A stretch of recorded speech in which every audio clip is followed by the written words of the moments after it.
Sir, कल्याणमध्ये कुठेतरी भाजपच्या काही स्थानिक पदाधिकाऱ्यांकडून श्रीकांत शिंदे यांच्या उमेदवारीला विरोध केला जात होता. मात्र उपमुख्यमंत्री देवेंद्र फडणवीस यांनी नुकतीच श्रीकांत शिंदे यांची उमेदवारी जाहीर केलेली आहे. कुठलीही नाराजी नाहीये आणि श्रीकांत शिंदेंना प्रचंड मतांनी निवडून आणणं ही आमची जबाबदारी असं त्यांनी विधान केलं. नाही, हे अत्यंत योग्य आहे आणि बरोबरच आहे. कारण या बाबतीत फार अगोदरपासूनच महायुतीमध्ये चर्चा सुरू होत्या आणि डॉक्टर श्रीकांत शिंदे साहेबांचं जे काम त्या कल्याण मतदारसंघामध्ये आहे ते काम सगळ्यांनी पाहिलेलं आहे. आता मध्यंतरी जो आमदार गणपतराव गायकवाड यांच्या बाबतीतला जो प्रसंग घडला त्यामुळे काही अंशी नाराजी भारतीय जनता पक्षाच्या कार्यकर्त्यांच्यामध्ये असणं होती त्याच्यामध्ये, परंतु माननीय फडणवीस साहेबांनी ती नाराजी देखील दूर केलेली आहे. आणि आता महायुतीचा निर्णय उमेदवारीचा झाल्यानंतर सर्वच घटक पक्षांनी, महायुतीमध्ये सहभागी असणाऱ्या सगळ्याच पक्षांनी ती आपली जबाबदारी आहे असं समजून ती जागा जास्त मताधिक्याने निवडून आणण्यासाठी काम करायचंय. हे सूत्रच हे महायुतीमध्ये ठरलेलं आहे. त्यामुळं आपण आता बघितलं, शिवसेनेची जागा असेल तर भाजप आणि राष्ट्रवादी काँग्रेस त्याच ताकदीनं काम करणार आहे. भाजपची जागा असेल तर शिवसेना आणि राष्ट्रवादी करणार आहे आणि राष्ट्रवादीची असेल तर शिवसेना भाजप करणार आहे. हे तीन पक्षांमध्ये सूत्र ठरलेलं आहे. त्यामुळं असं बिलकुल नाही, थोडंसं कार्यकर्त्यांमध्ये कुरबुरे असतात, पण त्या पक्षाच्या प्रमुख नेत्यांनी त्याच वेळी त्या लोकांची नाराजी दूर करणं आणि महायुती म्हणून एकत्र काम सुरू करणं हे आमचं ठरलेलं आहे. आणि त्याप्रमाणेच आज माननीय फडणवीस साहेबांनी कल्याणच्या बाबतीतलं वक्तव्य केले. त्यामुळे आता हा प्रश्न मिटलेला आहे. पूर्ण युती, महायुती ताकदीनं ती जागा जास्त मताधिक्याने निवडून आणण्यासाठी आम्ही काम करू.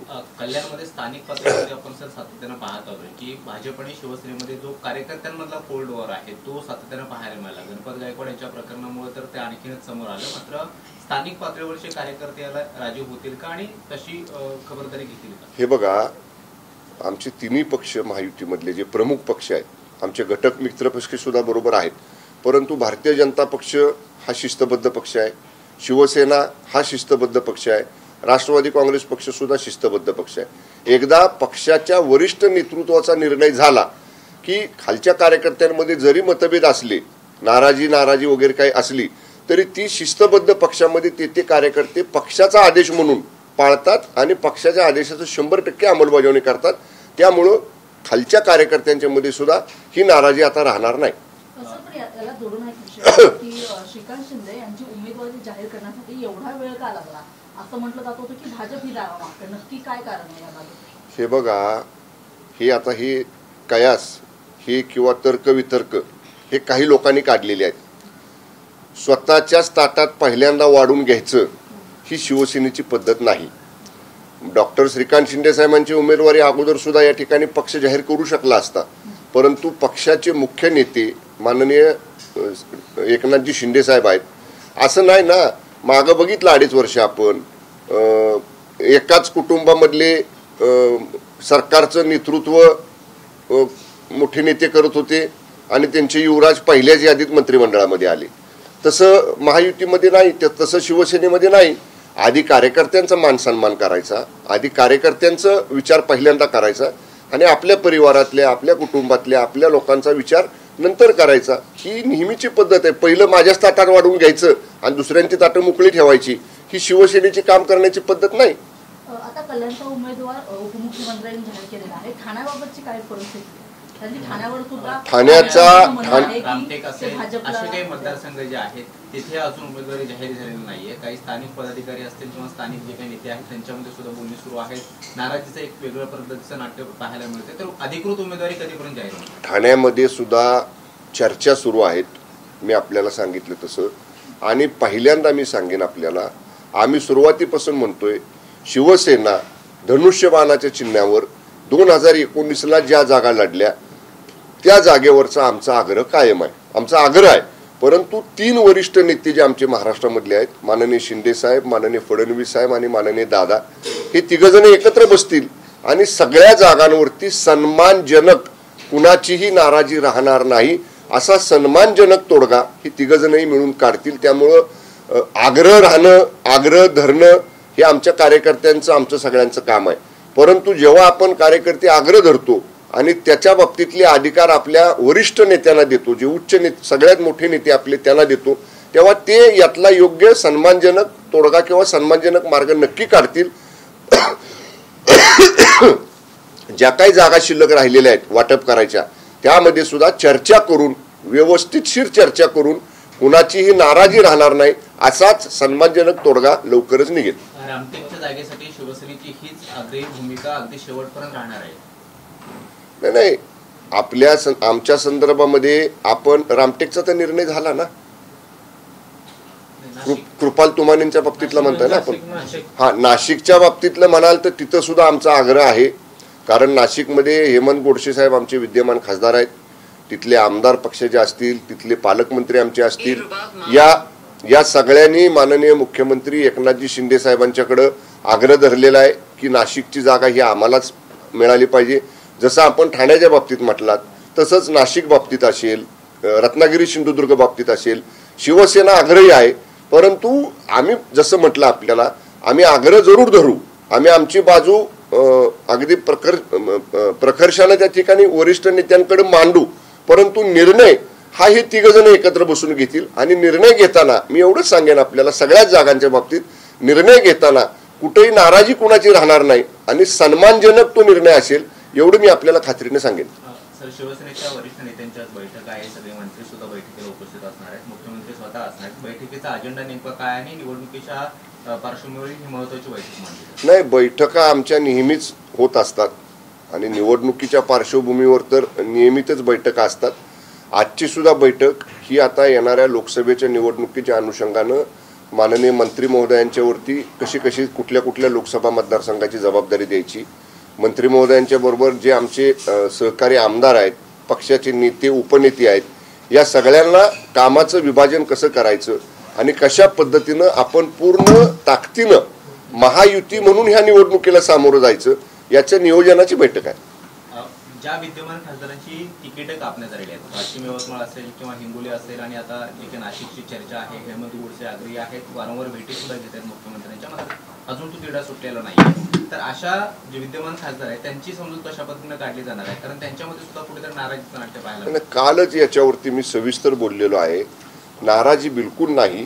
ठीक आहे, काही 1-2 ठिकाणी म्हणजे रामटेकला आणि वाशिमला आपण विद्यमान खासदारांच्या ऐवजी नवीन उमेदवार त्या ठिकाणी दिलेले आहेत. पण तरी सुद्धा हा निर्णय घेताना विद्यमान खासदार साहेबांच्या बरोबर चर्चा करून त्यांच्याशी 1-2-3 बैठका पक्षाच्या वरिष्ठ नेत्यांनी घेतलेल्या आहेत आणि वस्तुस्थिती त्यांना समजावून सांगूनच हा निर्णय झालेला आहे. सन्मानजनक यातनं मार्ग आपण काढलेला आहे आणि जरी ते आज खासदारकीची उमेदवारी त्यांना मिळाली नसेल तरी पक्षामध्ये त्यांचा मान सन्मान रुतबा हा कायम ठेवला जाईल. त्यांना पक्षामध्ये मानाचं स्थान राहील हे पक्षाच्या वतीनं आम्ही स्पष्ट केलेलं आहे. त्यामुळे कुणीही जरी उमेदवारी मिळाली नसली तरी त्या बाबतीत कुणीही नाराज नाही. सांगितलं ना आता सांगितलं 6 वेळा तर जे उमेदवार लोकसभेचं सदस्यत्व तर बहाल करतात, कामं करतात आणि अशांची तर तिकीट कापली जातात. काय एकंदरीत हे बघा, आता निवडणुकीच्या पार्श्वभूमीवरती जी प्राप्त परिस्थिती असते त्याप्रमाणे पक्षाच्या वरिष्ठ नेतृत्वाला किंवा पक्षाच्या कार्यकारिणीला निर्णय घ्यावा लागतो. ठीक आहे ना.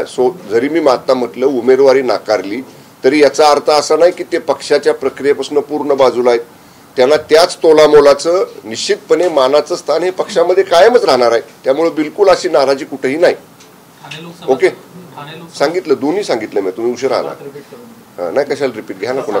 महाविकास आघाडीच्या अनुषंगाने एक प्रश्न, अजूनही नाना पटोले हे प्रकाश आंबेडकर यांना मदतीचा पुढे करतायत की त्यांनी ज्यांचं जे काय प्रपोजल होतं किंवा ते मान्य करावं आणि 2 जागा घेऊन त्यांच्यासोबत मैत्रीचा पुढे करावा, तर याकडे कसं पाहताय? नाही, बघा, महाविकास आघाडीनं काय करायचं, कुणी कुणाला हात मदतीचा पुढं करायचा, पुढं मदतीचा केलेला हात कुणी हातात घ्यायचा का झिडकारायचा हा त्यांचा प्रश्न आहे. पण माननीय बाळासाहेब आंबेडकर साहेबांनी अगोदर सांगितलेलं आहे की महाविकास आघाडीच्या चर्चा करताना आम्हाला त्यांना कधी बोलवलं गेलं नाही. त्यांना बोलवलं तरी काही अंशी चर्चेमध्ये त्यांना बाहेर ठेवलं गेलं बाजूला. त्यामुळं त्यांचं स्पष्ट भूमिका आहे की या बाबतीतली तुमच्या बहुजन वंचितची भूमिका त्यांनी त्यांची स्वतंत्र भूमिका जाहीर केलेली आहे. आता नाना पटोले काय म्हणतायत किंवा आणखीन कोणी काय म्हणताय हा त्यांचा प्रश्न आहे. माननीय बाळासाहेब आंबेडकर त्याच्यावर योग्य विचार करतील, काय निर्णय घ्यायचा तो घेतील. सातारा जे आहे ते अजून उमेदवारी जाहीर झालेली नाही. महाराष्ट्राचे उदयनराजे जे आहेत ते मीच उमेदवार आहे म्हणतात, नक्की काय होत नाही? हे बघा, मी मगाशी सांगितलं आपल्याला 3रा टप्पा, 4था टप्पा आणि 5वा टप्पा हे उर्वरित जे 3 टप्पे लोकसभा निवडणुकीचे आहेत तिथली चर्चा सुरू आहे. मतदारसंघनिहाय, लोकसभा मतदारसंघनिहाय चर्चा सुरू आहे. चर्चेतनं मार्ग निघेल आणि निश्चितपणे स्थानिक जे सातारा जिल्ह्यामधले आमदार आहेत, खासदार आहेत, लोकप्रतिनिधी, जिल्हा प्रमुख सर्व पक्षांचे आहेत, या सगळ्यांशी आपापला पक्ष चर्चा करतोय. चर्चा करून त्यातनं योग्य मार्ग निघेल. निवडणुकीच्या कालावधीत मंत्र्यांची काही वक्तव्य जी आहे ती चर्चेचा विषय बनलेली आहेत. कोल्हापूरमध्ये हसन मुश्रीफ यांनी एक वक्तव्य केलं की मंडलिकांसाठी वेळ पडली किंवा गरज भासली तर हेलिकॉप्टरमधून लोक आले. तुम्ही या सगळ्या विधानाकडे कसं पाहताय? अशा पद्धतीने विधान जर मंत्री करत नाही, स्टार प्रचारकांना हेलिकॉप्टरमधूनच जावं लागतं. कारण जे पक्षाचे स्टार प्रचारक आहेत त्या स्टार प्रचारकांना एका दिवशी 4-4, 5-5 सभा वेगवेगळ्या जिल्ह्यांमध्ये जाऊन घ्याव्या लागतात आणि त्याच्यासाठी रितसर निवडणूक आयोगाची परवानगी काढून पक्षाच्या अकाउंटवरनं पैसे खर्च करून हेलिकॉप्टरने किंवा विमानांनी स्टार प्रचारकांना जावं लागतं. माननीय मुश्रीफ साहेबांचा उद्देश तो होता की वेळ प्रसंगी लोकांना म्हणजे स्टार प्रचारकांना असं त्याला म्हणायचं असेल. प्रतिभा दानोरकर म्हणतात की भाजपची लक्ष्मी स्वीकारा पण काँग्रेसलाच मतदान करा.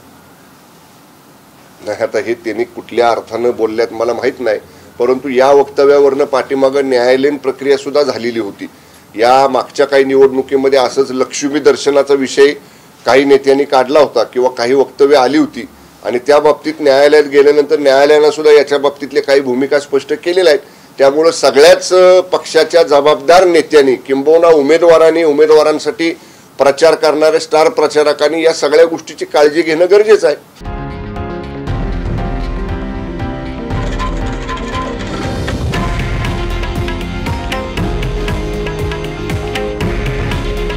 हे आहे देशातील नंबर 1 न्यूज नेटवर्क आणि आपण पाहत आहात TV9 मराठी. काळजी तुमची, हित महाराष्ट्राचं.